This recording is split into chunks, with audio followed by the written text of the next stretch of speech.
সেটা তো অবশ্যই নষ্ট হয়েছে।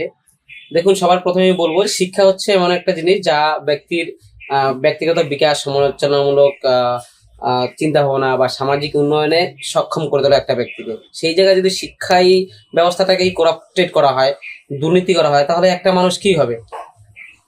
অবশ্যই সেখানে মানে মানুষের, বিশেষ করে যে যুবক যুবতীরা আছে তাদের ভবিষ্যৎ কিভাবে তৈরি করবে সে জায়গায় বাধা বিঘ্ন করেছে, ওদের মনোবল ভেঙে যাচ্ছে। তো অবশ্যই সেটাকে পাল্টানো দরকার আছে। তো দেখুন, স্বাস্থ্য বিষয়টা এমন একটা জিনিস যেটা মানুষকে বাঁচতে শেখায়। আর সেই জায়গায় এখন আমাদের আমাদের হলদিবাড়িতেই বলছি, এখানে আমাদের হাসপাতাল, বড় বড় হাসপাতাল হয়েছে, সে জায়গায় একটা ভালো ডাক্তার নাই।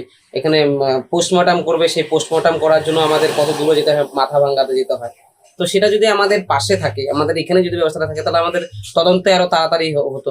এখানে অনেকটা একটা বিষয় মানে মাঝখানে অনেকটা সময় লেগে যাচ্ছে। তো এটা তো মানে কি বলবো, দালাল চক্র বিষয়টা তো অনেকই হচ্ছে। এখন আপনি ব্লাড নিতে গেলেও আপনাকে সময় ঠিক করে পাচ্ছেন না। তো এটা অবশ্যই আমি এটুকুই বলবো যে সাধারণ মানুষ যেখানে আম, খেটে খেটে খেটে কাজকর্ম করছে, আজকে আলু যারা চাষবাস করছে, তাদের টাকাগুলো আজকে ওনারা এই যে বিভিন্ন প্রকল্প করতেছে, সেক্ষেত্রে মানে জাস্ট বলছে যে সাধারণ মানুষ পাবে প্রকল্পের মাধ্যমে, কিন্তু যখন করতেছে তখন তারা রাজনীতির রং লাগিয়ে দিচ্ছে। শুধু রাজনীতি যারা নেতারা আছে তারাই তাদের বাড়িতে সেই টাকাটা, প্রকল্পটা একটা নাম মাত্র জাস্ট, কিন্তু আখেরে সেই টাকাটা নেতাদের ঘরে ঢুকাচ্ছে, সাধারণ মানুষ ঠিক পাচ্ছে না যারা যোগ্য। বলছি, আইন শৃঙ্খলার হাল সারা রাজ্যে বেহাল, নারী সুরক্ষা নিয়ে বারবার প্রশ্ন উঠছে, কি বলবেন?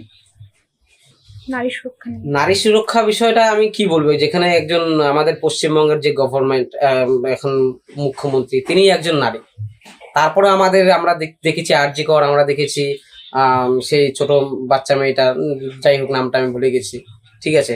তো এই সমস্ত যাদের, তারাই এখন একজন মেডিকেল স্টুডেন্ট হয়ে যে আজকে তাকে ধর্ষিত হতে হয়েছে, সেখানে তো আর বলার কিছু নেই। আমরা সাধারণ মানুষ সেখানে আর কি বলতে পারি? আমাদের এর জন্যই প্রয়োজন আছে, অবশ্যই আমাদের অবশ্যই পাল্টানো দরকার আছে গভর্নমেন্ট।